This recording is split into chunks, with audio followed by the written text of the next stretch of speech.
An FBI agent gets treated like a criminal by a local cop who didn't bother to ask her name. He thought she was just another suspect. Until he found out who she really was. Tanya Whitfield wasn't dressed like an FBI agent that day. No blazer, no holster, just a deep green maxi dress, flat sandals, and gold hoop earrings. Simple and soft, the way you dress when you're spending the afternoon blowing up balloons and cutting cake for your niece's 8th birthday. Her hair was in a loose bun, her makeup light. She looked like any black woman driving home after a long day with family.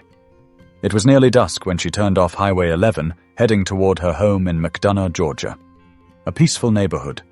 Front lawns trimmed, kids playing in driveways. One more turn and she'd be pulling into her garage. Then she saw the flashing lights behind her. She glanced into the rearview mirror, confused. Her speed was under the limit. No missed stops, no swerves. She tapped her signal and pulled over to the right, rolling the window down halfway. Her heart didn't race. At first, she knew the protocol. She'd taught the protocol. But there's knowing something, and then there's living it. The officer approached fast. No greeting, no explanation. "Turn off the engine. Hands on the wheel." His voice was sharp. Clipped. Tanya followed the command without saying a word. She turned the key, placed both hands at the top of the steering wheel. Her voice stayed steady. "May I ask why I'm being stopped?" "I'll be the one asking questions," he snapped. "Where are you coming from?" "Family gathering. In Monroe.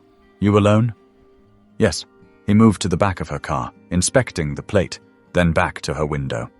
She kept her eyes forward. She could see him staring hard at her, sizing her up. "This vehicle matches a Bolo. Possible suspect in a theft reported 2 blocks from here." Tanya blinked. A theft? She hadn't stopped anywhere but her sister's house.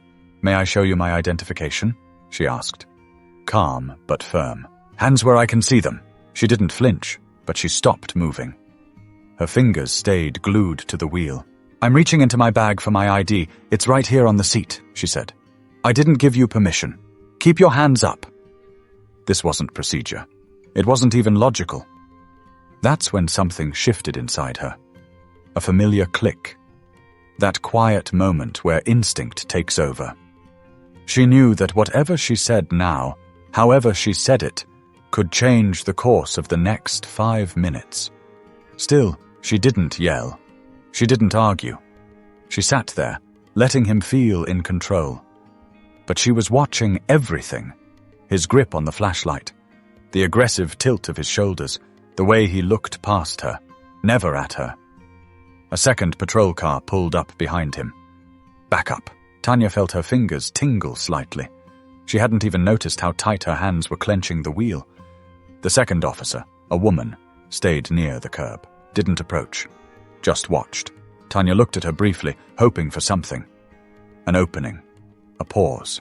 None came. "I need you out of the vehicle," Kessler barked. Tanya took a breath. "Officer, I'm reaching for my ID. Please listen to me." "I said out of the vehicle! Now!" She unbuckled slowly, moving with precision. Her badge was in her wallet, which was tucked beside the passenger seat. But she knew better than to make a sudden move. Her left foot touched the ground, then the right. She stood, eyes level with his. She wasn't tall, but she didn't need height to hold her ground. "Turn around." He didn't wait for her to comply. He grabbed her wrist, spun her roughly, and pushed her arms behind her back. The metal cuffs clicked tight. Tanya said nothing. The woman officer looked surprised but stayed still. "Suspect detained," Kessler muttered into his radio, his hand pressing her shoulder. Tanya's jaw clenched, but not out of pain. She had seen this kind of behavior before, from suspects, from panicked rookies, but never so close, never to her.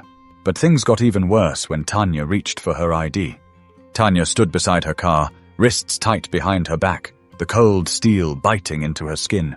Her dress shifted with the breeze, but she barely felt it. Her thoughts narrowed to one. "Stay still." Officer Kessler paced behind her, muttering into his radio, not even trying to lower his voice. "Female, black, approximately 40s, driving a dark grey Camry, detained for questioning." Possible connection to recent theft. He didn't mention her calm tone. Didn't say she'd complied with every order. The female officer finally stepped closer. She didn't say much, just glanced at Tanya's cuffs, then at Kessler. Something passed between them, but no one said a word. Tanya spoke gently. "Officer, I need you to check my identification. It's in the wallet on the front seat." Kessler looked at her like she'd insulted him. "You'll stay right there until I say otherwise." "I understand, but it might clarify a few things." Her voice was low, steady, completely different from his. He hesitated. Then, as if to reassert control, he yanked the car door open and leaned in, rifling through her belongings like she'd already been convicted. Tanya could hear papers rustling, the snap of her wallet being opened. Then silence, a long one. When he spoke again, his tone was smaller. What is this?" The badge gleamed back at him. "Federal Bureau of Investigation. Special Agent Tanya J. Whitfield, 17 years of service." He stood frozen for a second. Then 2. The female officer leaned over to see. Her eyebrows lifted. Kessler turned back slowly. "Why didn't you say something?" Tanya's answer came like ice water. "I did." There was no anger in her tone, no raised voice. But the weight of her words knocked the wind out of the air. He took a step toward her, clearly flustered. Let's get these off of you." She turned slightly so he could reach the cuffs, not because she trusted him, but because she wanted this part over with. He fumbled with the key. His hands were shaking. The metal clinked once, then again before the cuffs finally loosened. Tanya rubbed her wrists, but only for a second. "Are you okay?" the female officer asked. The first sign of humanity from either one of them. Tanya looked at her directly. "Physically, yes." Kessler avoided her gaze. He cleared his throat. "Look, there's been a string of incidents in this neighborhood. You understand, right? Your car matched..." "Matched what?" Tanya interrupted. "Was there a plate number? A make? A confirmed suspect description?" He didn't answer. Tanya kept going. "Calm but exact. You saw me. You assumed. You escalated. And now you're standing here embarrassed, not because you did something wrong, but because I'm someone with a badge." The silence that followed was different now. He couldn't hide behind protocol anymore. "You're right," he said, though the words barely landed. "I got it wrong." Tanya glanced at her car, then back at him. "No. You didn't get it wrong. You chose wrong. There's a difference." The words weren't meant to sting. They were meant to stay. She didn't ask for an apology. She didn't expect one. The female officer offered her a look. Half apology, half confusion. She was clearly wrestling with the moment, unsure how to move next. Kessler started to speak again, but Tanya raised a hand to stop him. "I need your badge number and full name." He hesitated, then slowly recited both, barely above a whisper. Tanya pulled her phone from the car and snapped a photo of her wrists, red and marked. Then she took a picture of his nameplate. She didn't say what she was going to do. She didn't need to. But the moment he opened her wallet and saw the badge, everything stopped. The wallet sat open on the passenger seat, right where Kessler had left it. The gold badge inside reflected the soft dome light, next to Tanya's federal ID, clear as day. Her name, her photo, her title, everything official, everything unmistakable. Tanya looked at it for a moment before reaching over and picking it up. She held it in her hand, not to show it off, but because it was a part of her, something earned over years of sacrifice, exams, field work, and long nights. Not something to be tossed around by someone who hadn't even bothered to ask for her name. Kessler stood there, arms awkwardly crossed. His whole posture had shifted. Gone was the loud authority. What replaced it was a confused mix of discomfort and defense, like he wanted to speak but didn't trust his own mouth anymore. "Agent Whitfield," he finally said, clearing his throat as if the formality would fix what he'd just done. "Again, I apologize for the inconvenience." "Inconvenience?" Tanya repeated softly, then nodded to herself. "That's what this was to you?" Kessler blinked. "Look, sometimes we make fast calls in the field. Things happen quick. We're trained to—" She cut him off. Not rudely, but firmly. "You're trained to assess, to ask questions, to follow procedures. You skipped all of it." He looked down. For a moment, neither said anything. Tanya turned slightly toward the other officer, the woman who had remained mostly silent, still hovering by the sidewalk. "What's your name?" Tanya asked. "Officer Jenna Rawlins," she replied. "You saw how he handled this. You saw me comply. You watched him skip every basic step. Are you going to report this?" Rawlins shifted, visibly caught between protocol and conscience. I'll speak to my supervisor." Tanya stared at her for a long beat. "Good." Then she turned back to Kessler. "Do you have any idea what could have happened here? What you could have done if I twitched the wrong way? If I raised my voice? You didn't know I was FBI. You didn't know anything. And still, you decided I looked like a problem." He didn't answer. Not with words. Tanya stepped back to her vehicle and leaned against the door, steadying her breathing. She hadn't lost her cool once. But now, in the silence, the weight started settling in. Not just from this moment, but from years of knowing something like this could happen. Would happen, no matter how many accolades or ranks she earned. Rawlins approached, her voice softer now. "Agent Whitfield, would you like us to call a supervisor to the scene?" "No," Tanya said. "I'll be handling this myself." She glanced at her phone again, checked the photo she'd taken of Kessler's nameplate, then took one final photo, her wrist. Red rings still etched around her skin. Not broken, not bleeding, but clear, sharp, undeniable. Kessler stood a few feet away, watching like a man who knew a storm was coming but had no umbrella and no place to hide. Tanya looked him in the eye. "You made a choice tonight, and I'll be making mine." Then she got back in her car. No slammed door, no wheel spin, just the quiet sound of a tired engine turning over and a woman driving home. She didn't look back. The drive home was only a few minutes, but every second played back in her head like a movie she didn't want to watch. Not because she was scared, because she was exhausted. Exhausted by how fast it all happened, exhausted by how normal it all felt. And the most disturbing part? She knew deep down that if she hadn't had that badge, she might still be standing in cuffs on the side of the road, or worse. But Tanya didn't walk away. She filed a report, and that's when the real story began. The next morning, Tanya woke up early. She hadn't slept much. Her wrists still ached faintly, not from the pressure, but from the memory of it. She sat at her kitchen table in silence, sipping black coffee and staring at a blank notepad. She wasn't writing a statement yet. She was replaying everything, step by step, word by word, making sure she remembered it all as cleanly and clearly as possible. No exaggerations, no guesses, just facts. By 9 a.m. she was inside the Atlanta field office. She walked past faces she'd worked with for years, most of them unaware of what had happened the night before. She didn't make a scene. She didn't broadcast it. She just asked to speak with someone from internal affairs. The interview room was cold and plain. Tanya sat on one side of a narrow table. Across from her was a man named Gregory Sims, a tall, pale investigator with crow's feet around his eyes and a quiet way of listening that she appreciated. She laid it all out, from the flashing lights to the cuffs to the moment Kessler saw the badge.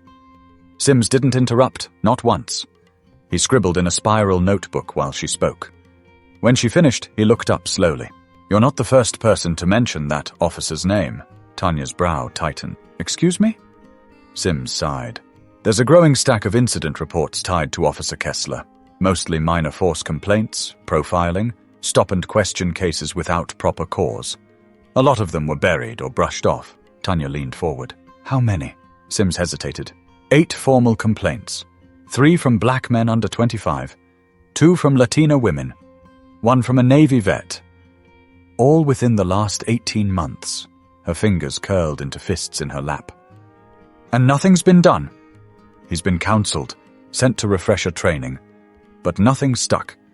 The department's been reluctant to make it public. Tanya narrowed her eyes. You mean they've been protecting him? Sims didn't argue. What happens now? She asked. I'm filing this as an official misconduct claim, he said. Because of your position, it won't get buried. It'll go straight to the top of the department's disciplinary review board. Tanya nodded slowly. She didn't feel satisfied. She felt heavy. Look, Sims added. I'm not going to pretend the system works the way it should, but your complaint carries weight, more than you might realize. I didn't do this for weight, Tanya said. I did it because if it was someone without a badge, someone who didn't know their rights, they wouldn't have stood a chance. He gave a tight nod. Understood. Before leaving, she handed him the photos. Her wrists, Kessler's badge, the timestamp. Sims thanked her and said he'd be in touch. Back in the parking lot, Tanya sat in her car for several minutes without starting the engine. She didn't cry. She didn't call anyone. She just stared out at the grey concrete wall in front of her, thinking about every name that never made it to a desk like Sims. People without badges, people without titles, people who'd been treated like problems and then forgotten. But she wasn't going to forget. That afternoon, her phone rang. It was a friend from the U.S. Attorney's Office in DeKalb County. News was spreading quickly. You really filed it? Her friend asked. Yes. You know this is going to get messy, right? I'm counting on it. She hung up and returned to her notes. The names, the dates, the questions no one had asked until now. Because this wasn't just about her. But exposing the truth brought attention Tanya wasn't prepared for. 2 days later, Tanya's name was trending on local Twitter feeds, even though she hadn't said a single word to the press. It started with a leak. Someone inside the department, no one knew who, shared details of the internal report. A high-ranking federal agent wrongfully detained by a local officer. The story caught fire faster than anyone expected. By noon, a local journalist had pieced enough together to publish an article titled FBI Agent Mistaken for Suspect, Detained by McDonough Officer. They didn't mention her name, but it wasn't hard for people to figure it out. Within hours, her inbox filled with interview requests, support messages, and angry strangers accusing her of overreacting. Outside the department, a few dozen protesters showed up, holding signs like, "She had a badge? What if she didn't?" And "Stop policing based on assumptions." The tension was raw. The story wasn't just about Tanya anymore. It had struck a nerve. She wasn't looking for attention, but she couldn't hide from it now. That afternoon, Tanya was called into a private meeting at the FBI office. 2 senior officials sat across from her in a glass-walled room. Their tone was respectful, but measured. "This has become public faster than we anticipated," one of them said. "I didn't leak it," Tanya replied. "I filed a report, that's all. We believe you. But you understand how complicated this is going to get. You're a federal agent caught in a local controversy." "It's not a controversy. It's misconduct. Let's call it what it is." They exchanged a glance. The older of the two leaned forward. "Are you prepared to speak publicly if this escalates?" "I'm not here to play politics," Tanya said. "But I won't be silent either." Back at home, the noise got louder. A local news van parked across the street. Neighbors started knocking more often, some offering support, others just curious. Social media was the worst. Some people praised her for staying calm and setting an example. Others accused her of using her badge to pull rank. But the ones that bothered her most were the ones saying nothing would have happened if she had just done what she was told. As if she hadn't. As if silence and submission were ever enough. On the 3rd day, Officer Kessler was placed on administrative leave pending an investigation. The department issued a 2-sentence statement about reviewing the situation carefully. It was vague and deliberately impersonal, but people weren't buying it anymore. The following weekend, Tanya was invited to a community town hall in Covington, 20 minutes east of where it happened. The local pastor had reached out to her personally. "We're not trying to make you a symbol," he said over the phone. "We just want people to hear what happened from you." She hesitated. Then she said yes. The night of the town hall, the church was packed. Folding chairs filled every aisle, and people stood against the walls in the back. Tanya sat quietly in the front row, until her name was called. As she walked to the podium, there was no applause, just stillness. She looked out over the crowd, then down at her hands, which she held together gently at the microphone. "I'm not here tonight as Agent Whitfield," she began. "I'm here as someone who followed every rule she was ever taught and still got cuffed on the side of the road." The room didn't move. Nobody interrupted. She told the story. Not for drama, not for pity, but for truth. When she finished, she looked directly at a group of teenage boys sitting in the front pew, their eyes wide, their posture quiet. "I'm not special because I wear a badge," she said. "I'm lucky I had it that night, but that shouldn't be the difference between humiliation and dignity." The crowd remained quiet, not because they didn't care, but because they did. But Tanya never lost sight of what mattered most, what comes next. A week after the town hall, Tanya sat alone on a bench outside a small community center in Stonecrest, waiting for a youth mentorship event to begin. She hadn't planned to speak. She wasn't part of the program. But the coordinator, a retired school teacher named Ms. John, had called her personally. "They need to see someone like you," she'd said. "Not just for what happened, for how you carried it." Tanya didn't want to become a symbol. She was tired of the word grace being thrown at her like a trophy. She hadn't been calm that night to prove a point. She'd been calm because the alternative could have ended with her on the pavement. Still, she came. Not for a headline, just for the room of kids who'd already heard the story through whispers, clips, and comment threads. Inside, the space was plain. Plastic chairs, old tile floors, a podium that leaned a little to one side. About 30 kids, mostly high schoolers, were seated in loose rows, half listening to a volunteer talk about future careers. Tanya stood in the back until Ms. Jean waved her up. A few heads turned. Some kids whispered. She didn't blame them. Her face had been in a few local papers, her name in more than a few arguments. She stepped to the front and looked around. No script, no microphone. "I wasn't planning to talk today," she started, "but I'm glad I came." A few kids straightened in their chairs. "I want to tell you about a moment that could have gone very wrong," she said. "But more than that, I want to talk about why it didn't." She spoke plainly. She didn't dramatize anything. She didn't have to. She told them how she was pulled over, how the officer shouted instead of speaking, how she stayed calm, not because she felt safe, but because she knew the danger of being misunderstood.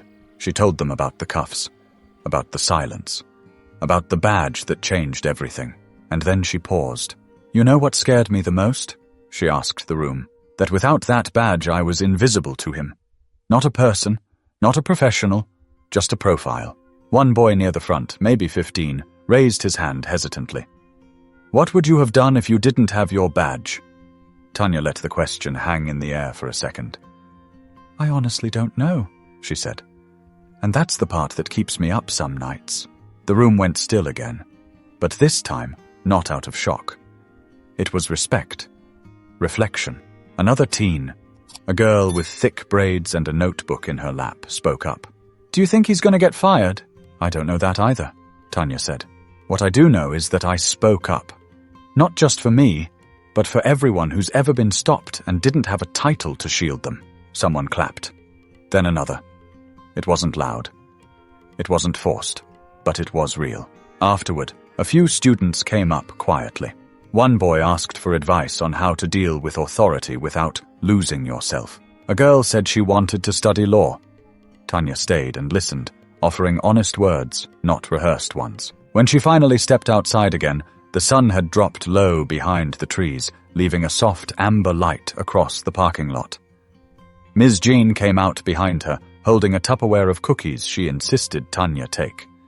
"You didn't come here to be a role model," she said. "But that's what you became." Tanya smiled softly. "I just wanted to be heard." Jean nodded. "You were." That night, Tanya sat at home on her back porch, scrolling through her phone. A message blinked at the top. An officer from a nearby precinct she'd trained years ago. "Saw what happened. Proud of how you handled it. We still have work to do, but you reminded a lot of us why we joined in the first place." She didn't reply right away. She didn't need to. She set the phone down and leaned back, watching the night stretch over the yard. This wasn't a story about revenge. It wasn't about proving anyone wrong. It was about reminding people that dignity doesn't come from a badge. It's owed long before one is shown. If you've ever been judged before being seen, speak up, because silence lets the wrong people stay in power. Subscribe if this story meant something to you. More voices need to be heard.